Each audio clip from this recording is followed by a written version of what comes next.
Family support ಸಿಕ್ತು. ಅಪ್ಪ ಅಮ್ಮ ಬಂದೋದ್ಮೇಲೆ ಸ್ವಲ್ಪ ಪವರು ಜಾಸ್ತಿ ಆಯಿತು ದ್ರೋಣ್. ನಾವು ಓಕೆ ದ್ರೋಣ್ ಪ್ರತಾಪ್ ಈ ಥರನೇ ಇರ್ಬೋದು ಅಂತ ನಾವು ಅಸಂಪ್ಷನ್ಸ್ ಮಾಡ್ಕೋತಿದ್ವಿ. ಅಲ್ಲಿ ಸರಿ ತಪ್ಪು ಅನ್ನೋದಕ್ಕಿಂತ ಅವರಿಬ್ಬರು ಸಾಲ್ವ್ ಮಾಡ್ಕೋಬೋದಿತ್ತು. ಬಟ್ ಮಿಸ್ಅಂಡರ್ಸ್ಟ್ಯಾಂಡಿಂಗ್ಸಲ್ಲಿ ಜೋರಾಗಿ ಲೌಡಾಗಿ ಮಾತಾಡಿಕೊಂಡು ಜಗಳ ಮಾಡಿದ್ರು. ನಿಧಾನ ಕೂತ್ಕೊಂಡು ಮಾತಾಡಿದ್ರೆ ಡಿಸ್ಕಷನ್ ಮಾಡಿದ್ರೆ ಸಾಲ್ವ್ ಆಗ್ತಿತ್ತು ಅನಿಸುತ್ತೆ. But it is up to game ಅಷ್ಟೇ. ಅಲ್ಲಿ ಆಟ ಆಡ್ತಾ ಇದ್ದಾರೆ, ಆಟದಲ್ಲಿ anything can happen.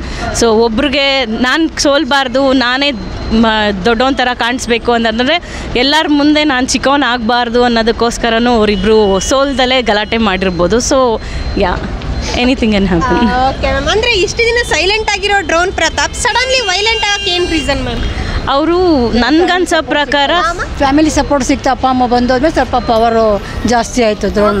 Family support ಅಂತ ಹೇಳಿದ್ರಲ್ವಾ, ಅಂದರೆ ಗುರುಜಿ ಬಂದು ಹೋದ್ಮೇಲೆ ಗುರುಜಿ ಅವ್ರು ಹೇಳಿದ ಮಾತು ಸರಿನಾ? ಅವ್ರು ಹೇಳಿದ್ದು ಎಲ್ಲ ಸಪೋರ್ಟ್ ಆಯ್ತಲ್ಲ. ಹಂಗಲ್ಲ, ಇವಾಗ ಗುರುಜಿ ಅವ್ರು ಏನು ಹೇಳಿದ್ರು ಅಂದರೆ ತಂದೆ ತಾಯಿ ಜೊತೆಗೆ ಹೋಗಬೇಡ ಅಂತ ಹೇಳಿದ್ರು. ಅದು ಸರಿನಾ ತಪ್ಪ? ಇಲ್ಲ, ಅದು ತಪ್ಪು. ತಂದೆ ತಾಯಿ ಜೊತೆ ಹೋಗಬೇಕು. ಹಾಂ, ಹೌದು. ಯಾವ ಥರ ಹೇಳ್ತೀರಾ? ತಂದೆ ತಾಯಿನ ಬಿಟ್ಕೊಡ್ಬಾರ್ದು. ಏನೇ ಆಗಲಿ ಕಷ್ಟಪಟ್ಟಿರ್ತಾರೆ ಮಕ್ಕಳನ್ನ ಸಾಕೋದಕ್ಕೆ ಅಲ್ವಾ. ಹಾಗಾಗಿ ಅವ್ರು ಹೇಳಿದ್ದು ಸರಿನಾ ತಪ್ಪ? ಅಲ್ಲ, ಅವರು ಶಾಸ್ತ್ರದ ಪ್ರಕಾರ ಅವರು ಇದ್ರ ಹೇಳಿದ್ರು, ತಪ್ಪು ಅಂತ ಹೇಳೋಕ್ಕಾಗಲ್ಲ. ಬಟ್ ಅವ್ರವ್ರ ಲಕ್ಕು ಹೇಗಿರುತ್ತೋ ಅದು ನೋಡಬೇಕು ಅಲ್ವಾ. ಅದೇ ಅಪ್ಪ ಅಮ್ಮನ ಜೊತೆನೇ ಇರೋಕ್ಕಾಗಲ್ಲ. ಅವ್ರವ್ರ ಫ್ಯೂಚರ್ ಪ್ಲ್ಯಾನು ನೋಡಬೇಕಲ್ಲ ಅವರು ಅಲ್ವಾ, ಅಷ್ಟೇ. ಮ್ಯಾಮ್, ಅಂದರೆ ಸೀಸನ್ 1 ಇಂದ ಸೀಸನ್ 10ವರೆಗೂ ಬಂದಿದೆ ಬಿಗ್ ಬಾಸು. ಸೊ ಈ ಸೀಸನ್ನೇ ಏನಕ್ಕೆ ಅಷ್ಟೊಂದು ವೈರಲ್ ಆಗ್ತಾ ಇದೆ, ಅಷ್ಟೊಂದು ಏನಕ್ಕೆ ಮೇಲೆ ಬರ್ತಾ ಇದೆ? ಎಲ್ಲರೂ ಲೌಡ್ ಆಗಿದ್ದಾರೆ, ಯಾರೂ ಸೋಲಕ್ಕೆ ರೆಡಿ ಇಲ್ಲ. ಮುಂಚೆ ಆದರೆ ಎಲ್ಲ ಥರನೂ ಇದ್ದರು. ಬಟ್ ಈಗ ನಾವು ನೋಡ್ತಾ ಇರೋ ಪ್ರಕಾರ ಇರೋ ಕಂಟೆಸ್ಟೆಂಟ್ಸಲ್ಲಿ ಯಾರೂ ಸೋಲಕ್ಕೆ ರೆಡಿ ಇಲ್ಲ. ಮೆಜಾರಿಟಿ ಅವರು ನಾನೇ ಗೆಲ್ಲಬೇಕು ಅನ್ನೋದನ್ನು ಇದು ಮಾಡ್ತಾ ಇದ್ದಾರೆ. ಆ ಕಾರಣಕ್ಕೆ ಸ್ವಲ್ಪ ಈ ಸತಿ ಫೇಮಸ್ ಆಗ್ತಾ ಇದೆ ಅನ್ಸುತ್ತೆ. ಜೊತೆಗೆ ಸ್ವಲ್ಪ ಕಾಂಟ್ರವರ್ಸೀಸ್ ಆಯಿತು ಆಚೆ ಕಡೆ. ಈ ಬಳೆ ವಿಷಯ ಆಗಲಿ, ಇಲ್ಲ ವರ್ತೂರ್ ಸಂತೋಷ್ ಅವ್ರದ್ದಾಗಲಿ, ಜೈಲ್ ವಿಷಯದಾಗಲಿ, ಅಥವಾ ದ್ರೋಣ್ ಪ್ರತಾಪ್ ಆಲ್ರೆಡಿ ಎಲ್ರಿಗೂ ಗೊತ್ತಂದರೆ ಅವರು ನೆಗೆಟಿವ್ ಆಗಿ ಅವರು ಪೋಟ್ರೆ ಆಗಿದ್ರು ಮೀಡಿಯಾದಲ್ಲೆಲ್ಲ. ಬಟ್ ಇವಾಗ ಅವರು ಪಾಸಿಟಿವ್ ಆಗಿ ಕಾಣಿಸ್ಕೊಳ್ತಾ ಇದ್ದಾರೆ. ಸೊ ಅದರಿಂದನೂ ಮೋಸ್ಟ್ಲಿ ಬಿಗ್ ಬಾಸ್ ಈ ಸತಿ ಜಾಸ್ತಿ ವೈರಲ್ ಆಗಿರ್ಬೋದು ಅಂತ ಅನ್ಸುತ್ತೆ. ಇವಾಗ ಡ್ರೋನ್ ಪ್ರತಾಪ್ ಅವರು ಏನಪ್ಪ ಅಂತಂದರೆ ಮುಂಚೆ ಅಷ್ಟೊಂದು ನೀವು ಹೇಳ್ದಂಗೆ ಎಲ್ಲೂ ವೈರಲ್ ಇರಲಿಲ್ಲ, ಅಷ್ಟೊಂದು ಹಾಳಾಗ್ಬಿಡ್ತು ಹೆಸರು. ಸೊ ಇಲ್ಲಿಗೆ ಬಂದಮೇಲೆ ಏನಕ್ಕೆ ಅಷ್ಟೊಂದು ಹೆಸರು ಬರ್ತಾ ಇದೆ ಅವ್ರಿಗೆ? ಅಷ್ಟೊಂದು ಏನಕ್ಕೆ ಫ್ಯಾನ್ಸ್ ಫಾಲೋವರ್ಸ್ ಏನಕ್ಕೆ ಬರ್ತಾ ಇದ್ದಾರೆ? ಒಂದೇನಾಗುತ್ತೆ ಅಂದರೆ ನಾವು ದ್ರೋಣ್ ಪ್ರತಾಪ್ ಅಂತ ಡೈರೆಕ್ಟಾಗಿ ನೋಡಿಲ್ಲ, ಯಾರು ಅನ್ನೋದು ಗೊತ್ತಿಲ್ಲ.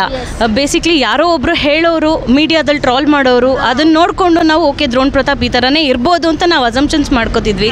ಬಟ್ ಈಗ ನಾವು ಬಿಗ್ ಬಾಸಲ್ಲಿ ನೋಡ್ತಾ ಇದ್ದೀವಿ. So may be he is not like that, ಈ ಥರ ಇಲ್ಲ ಅನಿಸುತ್ತೆ ಅನ್ನೋದು ಕಾಣಿಸ್ತಾ ಇದೆ. ಅದರಿಂದ ನಮಗೆ ದ್ರೋಣ್ ಪ್ರತಾಪ್ ಒಳ್ಳೆಯವರು ಅನ್ನೋದು ಅನ್ನಿಸ್ತಿದೆ ಅನಿಸುತ್ತೆ.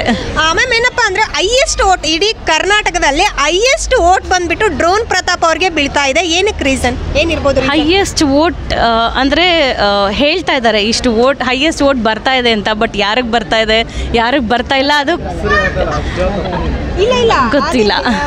ಅಂದರೆ ಇವಾಗ ಏನಪ್ಪ ಅಂದರೆ ಟ್ವಿಟ್ಟರಲ್ಲೆಲ್ಲ ಲಾಸ್ಟ್ ಟೈಮು ವರ್ತೂರ್ ಸಂತೋಷ್ ಅವ್ರಿಗೆ ಎಲ್ಲರಿಗಿಂತ ಹೈಯೆಸ್ಟ್ ವೋಟ್ ಬಂತು ಅಂತ ತೋರಿಸಿದ್ರು. ಈ ಸರ್ತಿ ದ್ರೋಣ್ ಪ್ರತಾಪಿಗೆ ಬಂತು ಅಂದರು. ಅದು ಹೇಳಿದ್ರು ಸುದೀಪ್ ಅವ್ರು ಲಾಸ್ಟ್ ಟೈಮ್ ಬಂದಾಗ, ಲಾಸ್ಟ್ ಸಂಡೇ ಬಂದಾಗ ಎಲ್ಲರಿಗಿಂತ ಹೈಯೆಸ್ಟ್ ವೋಟ್ 17,000 79 lakhs ಆ ಥರ ಏನೋ ಬಂದಿದೆ. ಅದು ವರ್ತೂರ್ ಸಂತೋಷ್ ಅವ್ರಿಗಲ್ಲ, ಬಟ್ ಯಾರಿಗೆ ಅಂತ ನಾನು ಹೇಳಲ್ಲ ಅನ್ನೋದು ಅವ್ರು ಮೆನ್ಷನ್ ಮಾಡಿದ್ರು. ಸೊ ಅದು ಅಲ್ಲಿರೋರಲ್ಲಿ ಯಾರು ಬೇಕಾದ್ರೂ ಆಗಿರ್ಬೋದು, ದ್ರೋಣ್ ಪ್ರತಾಪೇ ಆಗಿರಬೇಕು ಅನ್ನೋದಿಲ್ಲ. ಅದು ವಿನಯ್ ಆಗಿರ್ಬೋದು, ಸಂಗೀತ ಆಗಿರ್ಬೋದು, ಇಲ್ಲ ಕಾರ್ತಿಕ್ ಇರ್ಬೋದು, ಎನಿ ಒನ್ ಕ್ಯಾನ್ ಬಿ, ಇಲ್ಲ ತುಕಾಲಿ ಅವರಾಗಿರ್ಬೋದು. ಡಿಪೆಂಡ್ಸ್ ಅವ್ರು ಹೆಂಗೆ ಪರ್ಫಾರ್ಮ್ ಮಾಡ್ತಿದ್ದಾರೆ ಅದ್ರ ಮೇಲೆ ಡಿಪೆಂಡ್ ಆಗುತ್ತೆ ಅಷ್ಟೇ. Okay ma'am.